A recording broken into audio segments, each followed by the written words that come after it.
tan iyo markii si rasmi ah loo kala saxeexday heshiiskii maalgashi ee dekeda magaalada Berbera waxaa dalka ka dhacay mudaharaado lagu taageerayo heshiiskaasi. Dadweynaha degmada SHIIKH ayaa mudaharaad ballaaran ka dhigay magaalada SHIIKH.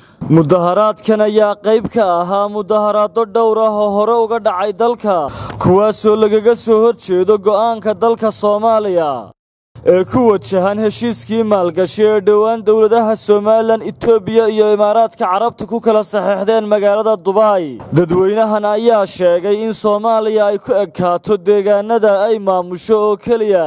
Sidoo kale mas'uuliyiintii kala duwanaa ee ka socday maamulka gobolka saaxil ayaa ka soo qayb galay mudaharaadkaasi. Mas'uuliyiinta ka soo qayb galay waxaa ka mid ahaa maayarka magaalada Sheikh Ibrahim Cabdullaahi Cabsiye, barasaabka gobolka saaxil Jaamac Yuusuf Axmed, xildhibaano iyo xubno kale oo aad u tiro badan.